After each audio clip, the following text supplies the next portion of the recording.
The way Hollywood consolidated its power and shifted to digital on its own terms allowed it to continue to distribute the movies the studios wanted to distribute, which were blockbusters.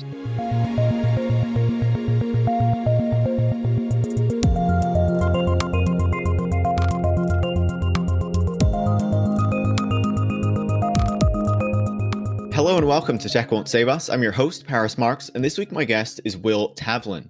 Will is a writer and fact checker based in New York, and he recently wrote a really great piece for N+1 magazine that digs into the digitization and digital shift in the film industry, not only focusing on streaming, which is, I think, the aspect of this that we're most familiar with, but also the shift to digital filmmaking, to filming on digital cameras instead of on celluloid film. And this is really important because in both of these instances, one happening 20 odd years ago, the other one happening more recently, we see these narratives about how these digital technologies are going to enable this democratization, this shift in the power relations of the industry. But then what we actually see is that it reinforces existing power structures and just really, in most cases, empowers the already powerful. I think it's important because this aspect of shifting to filming on digital has really huge implications for the industry, for the way that films are exhibitioned or shown in theaters, for the way that films are made. But it's something that we don't talk about so much, or the implications of it, especially when we talk about streaming and how that's transforming the film industry. I was really happy to have this conversation with Will because I think it builds well on the conversation that I had with Peter Labuza back in July of 2021. That's episode 71 if you want to go back to it, where we talked a lot about what streaming was doing to the film industry. But now in this conversation with Will, we look, I think, more broadly at the film industry, how there have been these kind of technological changes, these changes to the business model over a longer period of time, and then what these digital shifts have actually done and how they've cemented some of these changes that have happened before. So I think it's a really interesting conversation, and I hope that you are really going to like it. And I'd certainly recommend going to read Will's piece if you like our conversation in this episode.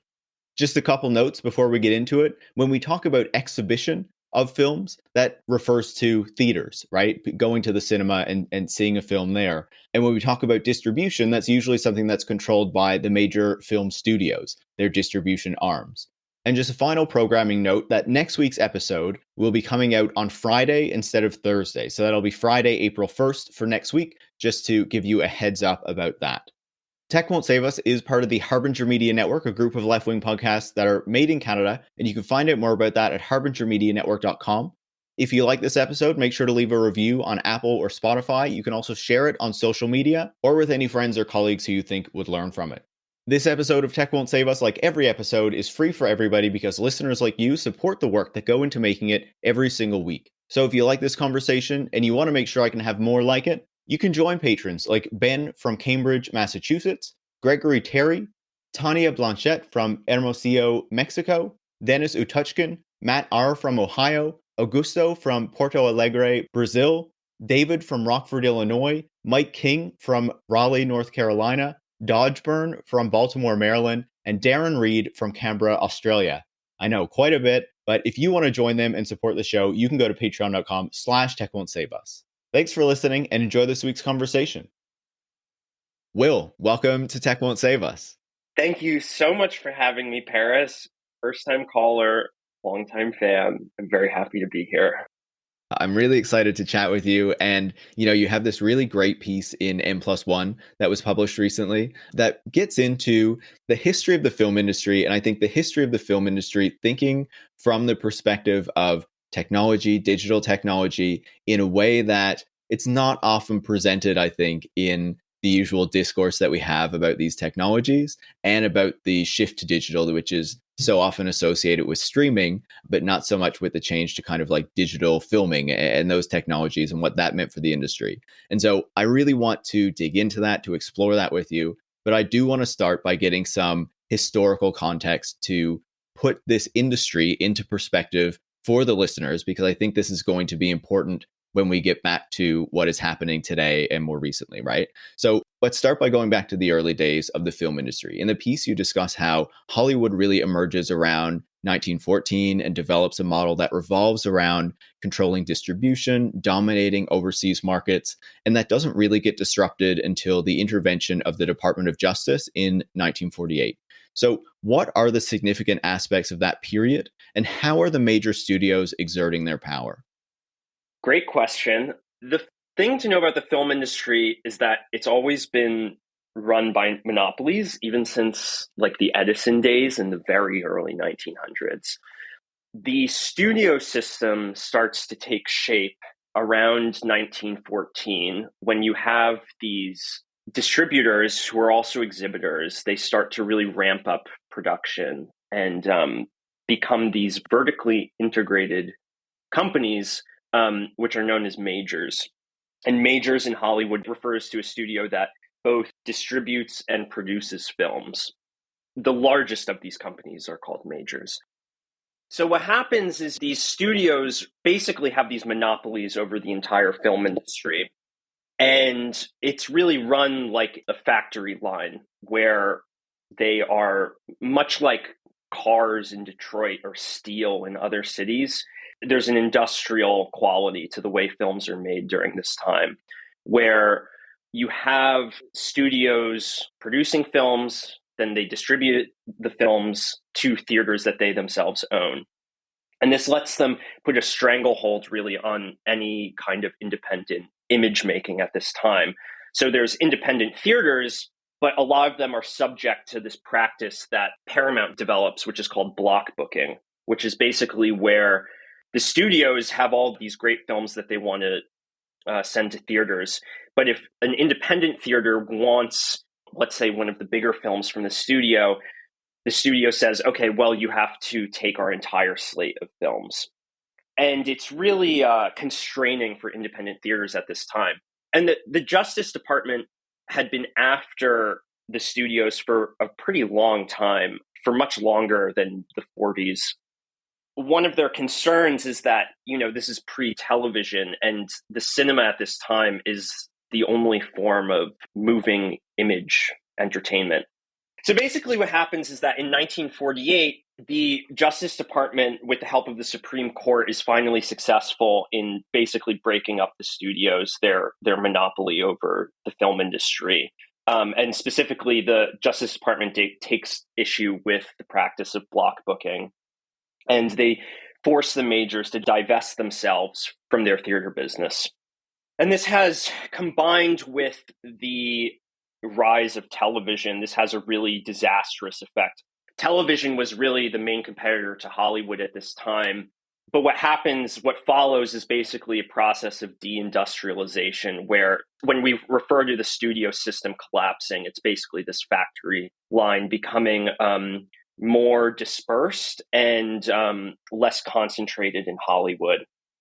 That's a really good description of that earlier period, right? The importance of the power of these companies in this period, the way that they have this particular model of developing films, and how they kind of have guarantee that these films are going to get shown, that they're going to get purchased by these cinemas, because not only do they own cinema chains of their own, but the independent cinemas that exist, they have to take even the shitty films. They can't pick and choose just the good ones that they want. Yeah, and another important aspect of this is this allows the studios to run really at full capacity. I mean, at their peak, the studios were like releasing at their peak, like somewhere around 70 films per year. And admissions to theaters were just, unheard of. They peaked right around the World War II, and then precipitously dropped off. A studio releasing 70 films a year now is totally unheard of, except for Netflix, which we'll get to. The first thing that happens when the studio system begins to collapse is that slowly the number of films they release each year starts to decline. Output drops. And similar to like a lot of other industrialized sectors, unemployment and underemployment spikes, and the lots themselves, studio lots, basically, become empty and underused. I think it's important to emphasize that one of the reasons that film viewership was so great, that there were so many people going to the movies in that period, was that there really wasn't much competition from television. That was still nascent, was really going to emerge later post-war. So at the time, if you wanted to see moving images, going to the cinema was the place where you went to do that. And so now, after the Paramount decrees come into effect, this is also as the Second World War is ending. And so there are other changes that are happening here, right? So not only is Hollywood facing these new restrictions on their distribution model, but countries in Europe and Asia are rebuilding and building their own film industries in the process. At the same time, as I said, television is growing. More people are getting TVs in their home. So that's competition for films now. People can stay at home, watch something on TV, even though, it wouldn't be as great as going out to a cinema. And so as there are these challenges to Hollywood's model, to the major studios model, they are looking for some way to drive people back into the cinema to make more money again. They're throwing all these different ideas at the wall until they hit on the blockbuster in 1975. So what happened in that year, and how did the blockbuster change the industry and help the major studios to kind of regain some degree of power and influence? The blockbuster is a form that means many things. One of the most important ways it really changes the cinema, though, is in terms of how films are distributed. Up until that point, films were distributed by Hollywood on a platform basis, which is basically when you open in maybe a large city, a large market like New York or LA, and you slowly move out to smaller markets based on demand. The innovation of the blockbuster, specifically Steven Spielberg's Jaws, was saturation release, which was basically booking the movie on hundreds of screens at the same time and spending untold amounts of money on marketing and advertising to basically make the film unavoidable. Saturation release had been experimented with in the 50s, but it really is picked up as like a standard practice from Jaws after Jaws breaks like every box office record. And saturation release was also innovative because of the way it leveraged profit sharing agreements with exhibitors. So Hollywood distributors would create their profit sharing deals on a sliding scale. So basically, the longer a film played in theaters, the higher the percentage a movie theater got to keep of the profits of the box office gross. So Jaws was in theaters for a very long time. Other blockbusters, though, because of the advertising blitz, the profits would all be made in like the first 2 weeks and then rapidly tail off. And so what studios began to find was that they could basically reserve more of the box office gross for themselves. The true innovation to me about the blockbuster model is that it basically gets around the problem of studios not being able to own movie theaters, which is the studios basically created this perverse incentive for both multiplex chains, but also more importantly, independent exhibitors, where by doing saturation release and releasing it on hundreds of screens at the same time is steamrolling the competition by force with these massive marketing apparatuses.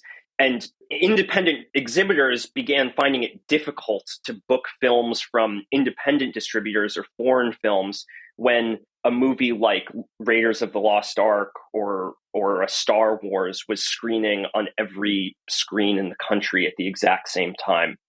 That's fascinating because it shows how instead of having this release where, it takes a while for the film to build, it's released over a number of weeks, people slowly hear about it, go to see it. So then it takes a longer period of time for that money to come in and the theater can make more of that money. As you say, you have that ad blitz. People come in really quickly. I'll see the movie in a short period of time. The studio gets a ton of that money, but also there's this changing to how the films are distributed in that period, because you talk about how you move from these, I guess, smaller cinemas to these multiplexes with a greater number of screens. And one of the things that really stood out to me about that change was how there was also a change in the way that films are projected in that moment. So there's a threat to the jobs of projectionists in that period, and that allows a greater degree of control over the projection experience, over the film business as a whole, I guess. So what happens there as well to exert that power? Around the same time that blockbusters emerge, you also have the emergence of multiplex conglomerates. And basically in the 70s, theater chains like AMC, they start building out their theater chains larger and larger with more and more screens, from like 2 screens to 5 screens to 10 screens. Blockbusters were advantageous to these multiplexes because in the 2-screen theaters, you had reel-to-reel projection systems where basically for a single screen, you would have 2 35 millimeter film projectors side by side. And the way you would show a film was that the film would come in maybe like 6 reels, and the projectionist would thread the first reel onto the first projector.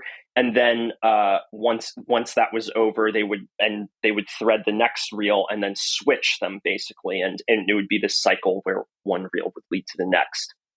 With reel-to-reel projection, it was very difficult, if not impossible, for a projectionist to operate more than one at the same time, which was a losing proposition for these multiplex chains that basically wanted theaters with like 10 screens.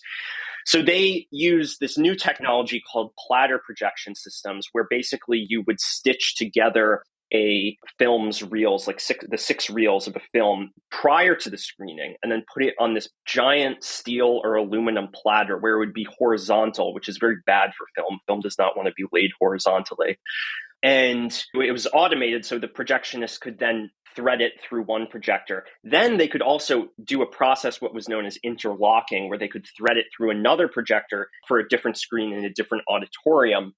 So there's like economy of scale happening here, and you can reduce labor costs. I talked to one projectionist in particular who I quote in the piece, John Guide. He was telling me about in the multiplex heyday of the 90s, when there was this huge multiplex building boom, he was operating some nights more than 20 screens at once, which is just absolutely insane. And one of the things that happens during this time is that projection quality gets a lot worse.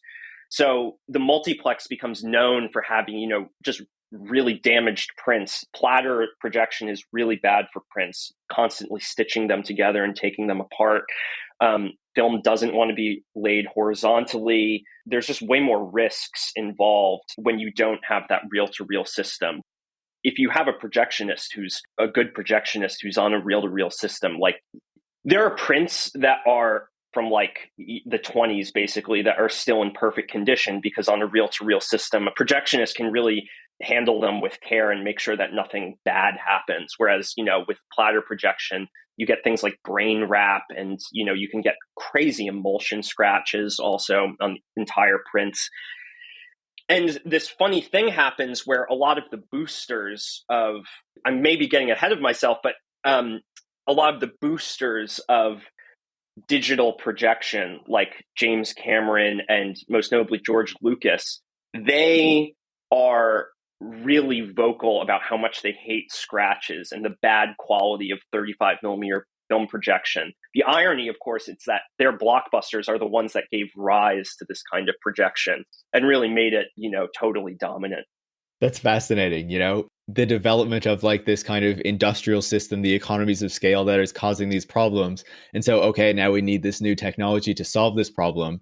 But, what comes along with this technology as well? Is this actually going to solve all the issues that we think, and what issues are going to come along with it? And I think that set up my next question really well, because so the major studios found a solution in blockbusters, but obviously that wasn't the end of their woes. As I said, things were going to keep developing. So by around 2000, there's a new threat, the digital revolution. This isn't just the emergence of the internet, as it's often framed, but also filming digitally instead of with film, which can lower the barrier to entry, some people said. And at the time, many people were saying that this would have a democratizing effect on filmmaking. So before we talk about how the studios responded to that, I wanted you to talk a little bit more about the narrative of digital at the time, as you were saying there, because, people like George Lucas and James Cameron were really talking it up. So what were they saying about digital? What were they saying that was going to offer to film and filmmaking?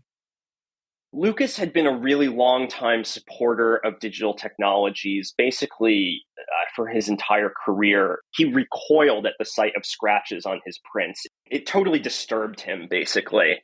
And as prosumer technologies and these really cheap camcorders start emerging, people like Lucas start talking about how revolutionary this technology is. And you also have filmmakers, independent filmmakers, and also a lot of foreign filmmakers, making films for the first time entirely with this prosumer technology. There's two things that are happening at this point, which is you actually have filmmakers, like the Dogma 95 movement, for instance, in Europe, who are making films like for super cheap. They're doing this kind of guerrilla filmmaking. Agnes Varda makes The Gleaner's and I, for instance, which is a really great film shot on a prosumer camcorder. A lot of filmmakers are doing really interesting things at this time with digital. There's this flip side to this, which is people like George Lucas and James Cameron, who are really pro-digital technologies. And they're talking about how revolutionary this is. George Lucas has always hated the monopoly that studios have had on the filmmaking process. And he, gives these interviews where he's like, digital technologies are going to free filmmakers from the Hollywood system so that they can basically cut out the distributor altogether and just go to the theater directly and say, "Hey, I got a movie. Do you want to book it?" Which turns out to be this absurd fantasy. George Lucas is making digital films also at this time, the Star Wars prequels, for instance. The difference is that he's using really expensive, high quality digital technology that aims to basically reproduce the quality of 35 millimeter film. One of the reasons I got interested in this subject to begin with was I did a year of film school, my first year of undergrad, and I quickly transferred out. I really didn't like it. And one of the things that I didn't like about it was you would hear this thing from professors and visiting producers, anyone in the industry. You would hear these older people say, "Oh, well now, with digital technologies, anyone can go out and make a movie. As long as you have a good story, anyone can go out there." And funny enough, this was always said by people who had almost certainly never made a film on like an iPhone or like a prosumer camcorder. But I think that's really indicative of the situation that was emerging in Hollywood, which is that you actually have independent filmmakers and foreign filmmakers doing interesting things with prosumer technologies. Meanwhile, the real boosters of it are these more Hollywood people like James Cameron and George Lucas who want to use higher quality digital technologies. And they don't really see a difference between these two at this time. But soon it's going to become very clear that a difference will emerge in how these technologies are used in the industry. I think that's a great point. Yeah. To draw the distinction between, the people who are really using iPhones and camcorders and things like that to make really innovative movies in a different way, and the people who are still making, blockbusters in the same sort of way, but just shifting from film cameras to really expensive digital cameras, increasing CGI, all that sort of stuff, bigger and bigger budgets, and how that doesn't really significantly change what's going on. And, as we're going to talk about, serves to kind of reinforce the power of these major studios that George Lucas says that he actually wants to take down in this shift. And so naturally, the studios are not going to take this threat lying down.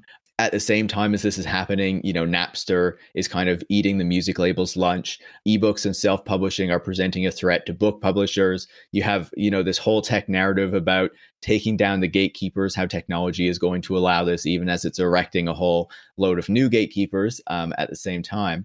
And so while streaming is presented as the version of this in film and television, your article tells us that that's not exactly the right way to see it, and that we should pay more attention to this digital shift that happened in filming in digital instead of just streaming, and how major studios collaborated to ensure that that shift enhanced their power rather than diminished it. So when the studio saw this shift to digital and filming in digital happening, what was their response, and how did that ensure that they retain their position and their control over distribution? They were very frightened. Basically, around 2002 is when they formed DCI, which stands for Digital Cinema Initiatives. And this was a rare moment of collaboration between the studios, where they got together and basically figured out exactly how they wanted to distribute films digitally. Where they basically, through DCI, they came up with a plan, a technological plan. They developed the technology that they would use, which this would end up being called Digital Cinema Package, DCPs, that would replace film reels. Also, a security system. They were very scared of pirating at this time. It's worth keeping in mind that the studios are really able to do this because of their role as distributors and because of the landscape of exhibition at this time, which was extremely concentrated. Like, whatever technology the major three theater chains went with, the rest of the industry would have to follow. If the distributors could get the big three theater chains on the same page, that was the vast majority of screens in the United States, and all independent theaters would basically be forced to follow. Also, because at this time, everyone is so dependent on the studio's blockbusters for the huge number of people that they'd bring in, basically.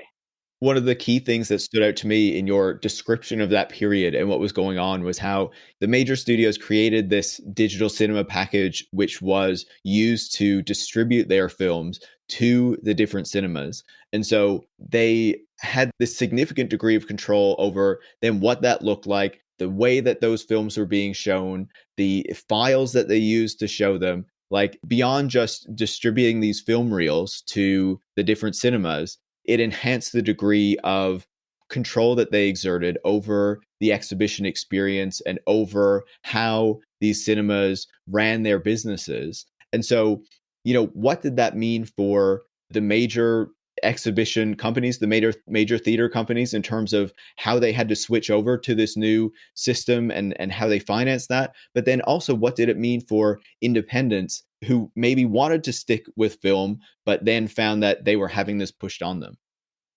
So the technology itself, 35 millimeter film is an amazing technology because not only is it incredibly durable, but it can be directly viewed. You don't need proprietary technology to view it.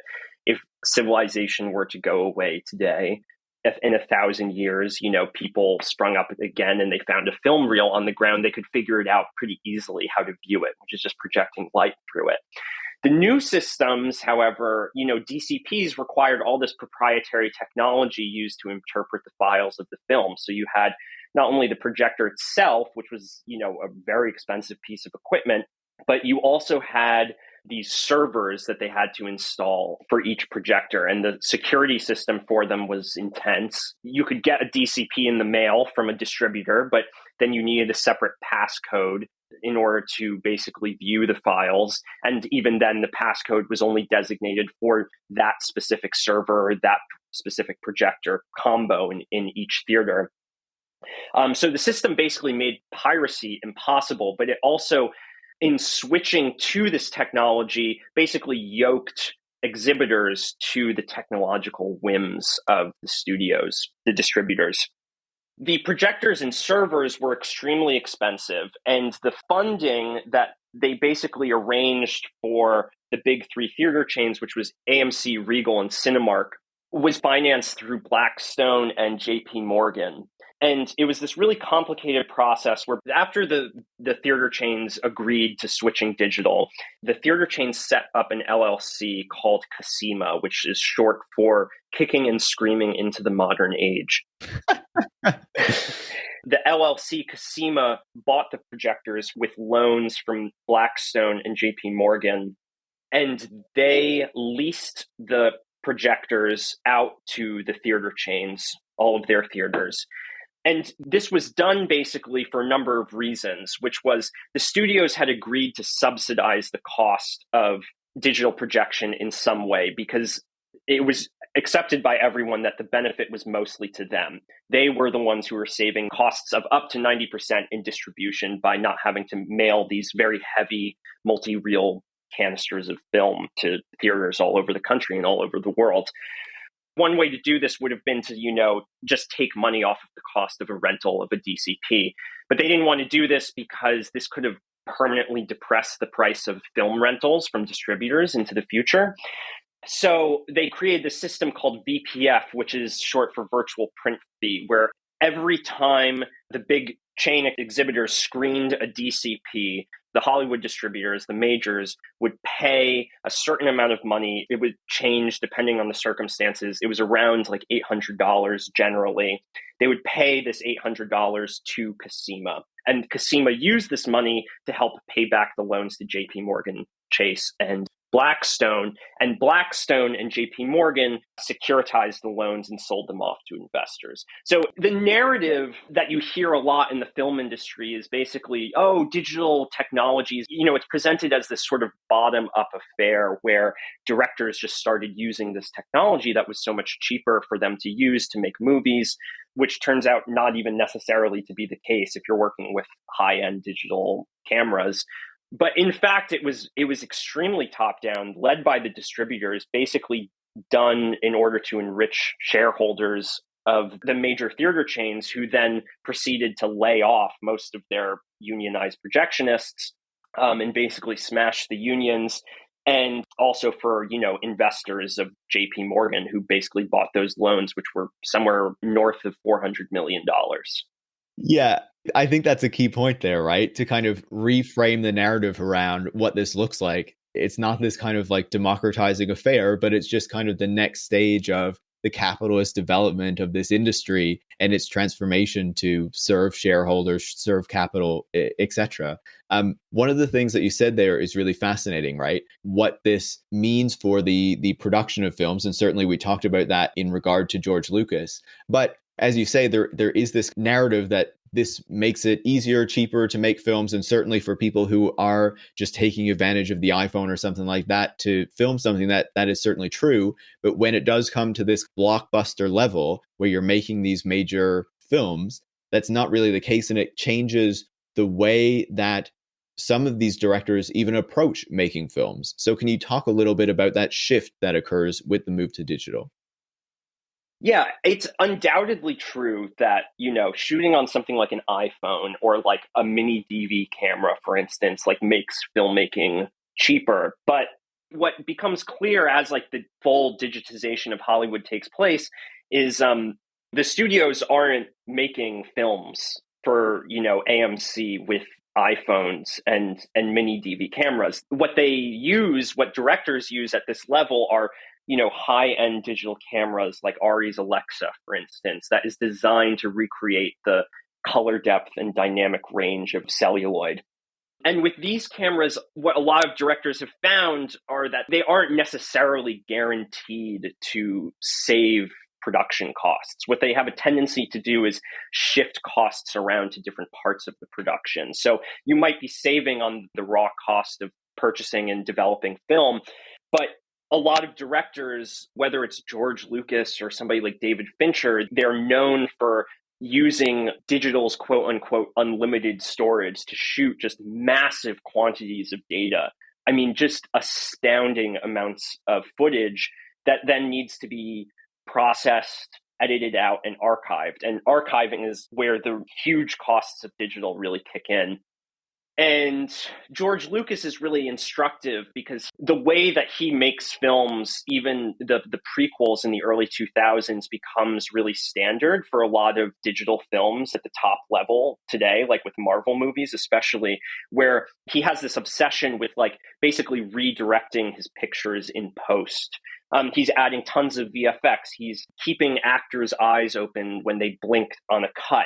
He's changing out their eyes. He's turning their heads in post, doing things like that. And VFX is extremely expensive, and it adds all of these costs. And nobody talks about today about how Hollywood films are, production costs have gone down. They've only gone up.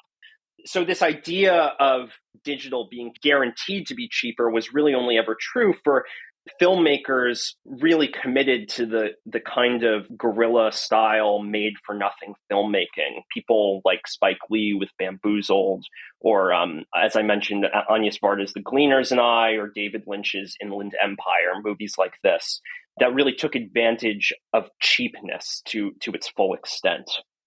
Yeah, there was this discussion, as you said, about, you can film your movie on an iPhone or one of these camcorders and then take it to a theater yourself, and they'll show it. We don't really see many of those movies in the cinema. It's usually these major blockbusters, as you say, that are made with these expensive cameras that have all of this post and VFX work that are done with them, and these Marvel movies that a ton of the stuff just isn't even present on the set, if there's a set at all, and then it's all filled in later in visual effects. And I'll just say, like, as a side note to listeners who might be interested in this, one of the things that stood out as you were describing that in the piece in that time is I was reading recently David Noble's work on how the development of technology is shaped by capitalism, right? To serve the profits, but also the power and control of these major companies and of capital, right? And in the sense that it's not always guaranteed that these new technologies, these new methods are going to be more cost effective. They can be more expensive, but if they add more control for the capitalists, then that is acceptable. And I think that, as you're describing there, that's potentially something that we see with this move to digital, with the move to the visual effects and the power that it gives these people over the film after the filming has actually been done. So I think that that is something that really resonated with me as you were describing that. But, the shift to digital in recording films or in filming is not the only part of this. As we said earlier, there's also the move to streaming that has occurred. A change in distribution, the addition of a new model of distribution in the film industry. And as you note in the piece, this was also cloaked in narratives of democratization that we can see are not really the reality when we dig into them. So you write about how streaming companies see not film or television, but content. So when that shift to streaming happens, in terms of the power dynamics within the industry, what does that focus on content mean for the type of entertainment that ultimately gets produced? That's a great question. Streaming has been very useful for studios in the sense that it is a direct to consumer model that is much more appealing to audiences than the multiplex model. The majority of Americans go see movies in a multiplex, and the experience of seeing a movie in a multiplex is awful. I mean, I'm very lucky to live in New York City, where we have many, many great independent theaters with all kinds of diverse programming.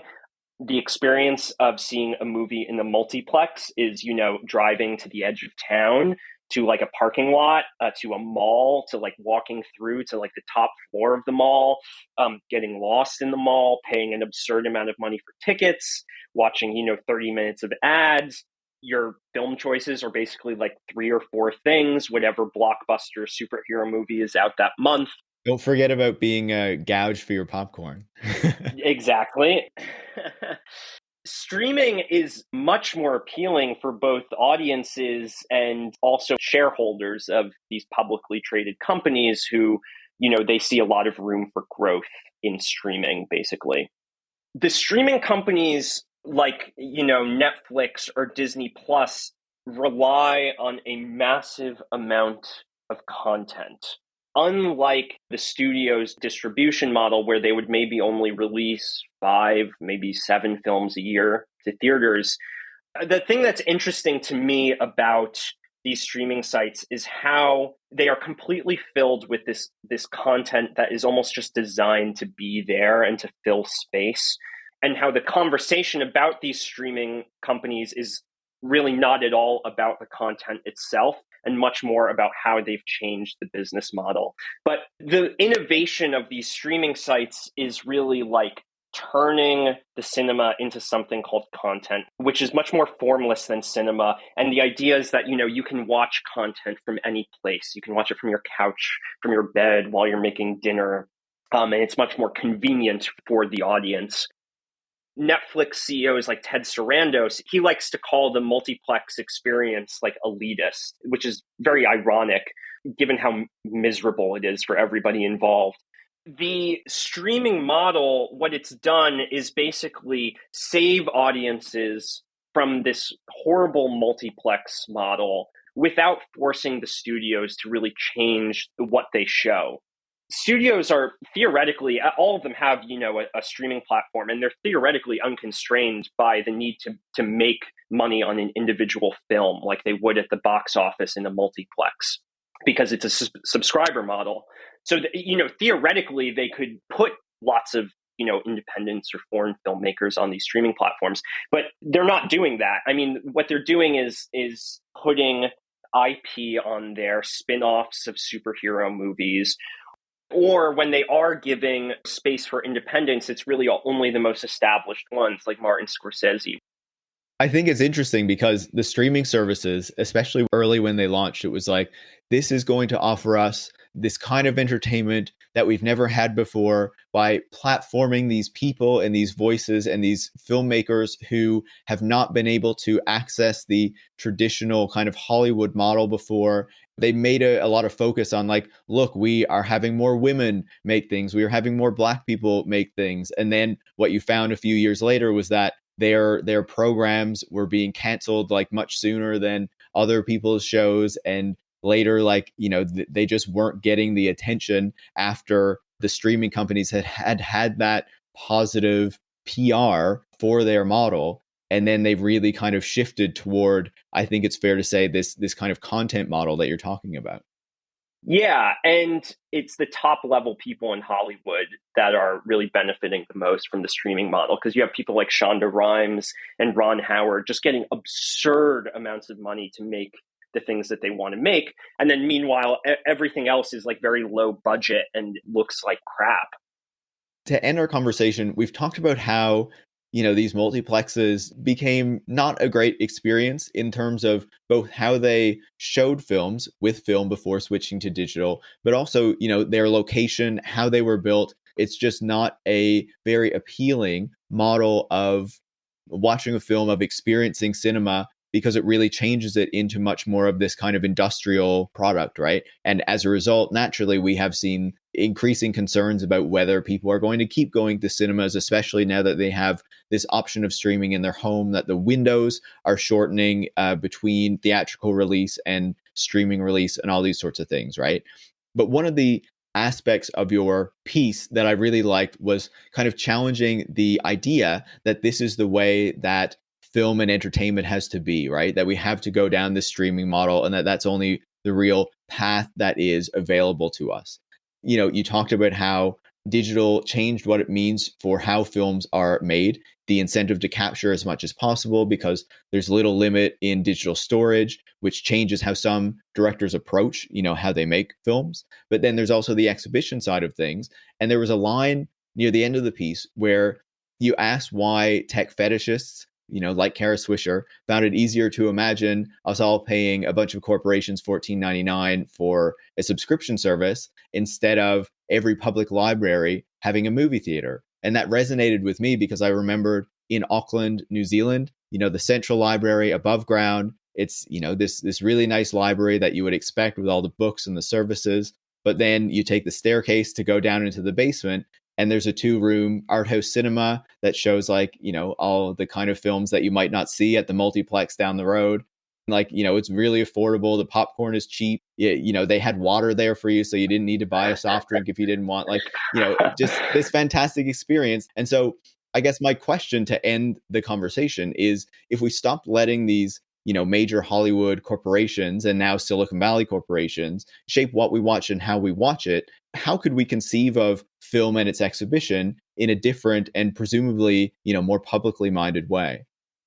I love that question so much. One of the things that these tech companies do is, of course, they identify a problem that they attempt to fix that, oftentimes makes the problem worse. But they also constrain our imagination for what an actual, a freer, more radical kind of exhibition paradigm in this case could look like. I am of the belief that, there should be a movie theater in every neighborhood in America. There's no reason why this can't be the case to me. As many theaters as we have here in New York City, there used to be a lot more. There used to be a lot more theaters all over the country. There were way fewer screens. This was the sort of effect of the multiplex, is that the numbers of theaters have shrunk, the number of screens have increased.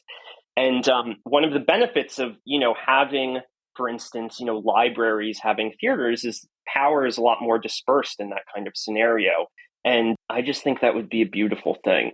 Because when we talk about the shift to digital and digital exhibition, it's not just that the format changed. The way Hollywood sort of consolidated its power and shifted to digital on its own terms allowed it to really continue to distribute the movies the studios wanted to distribute, which were blockbusters, and specifically superhero blockbusters. So what has happened is basically the further marginalization of other kinds of cinema, which basically just any independent American cinema, foreign cinema, has only gotten harder to access in theaters over the last 20 years in the United States. And having a more dispersed model, a theater in every neighborhood, like this to me is the only way of showing the very diverse range of cinema that exists around the world outside of the US. I guess in a sense, it's kind of like an attempt to create a cinema culture again that has kind of been eroded in the way that these corporations have shaped the film industry and have altered it to serve shareholders and their desire for profit over, what is good for the culture and the society more generally.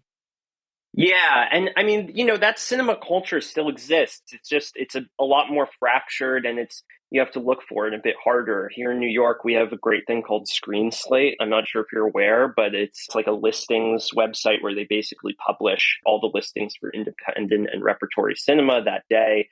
They also publish articles and stuff like that. There's great, micro cinema, like Spectacle Theater here in Brooklyn is great.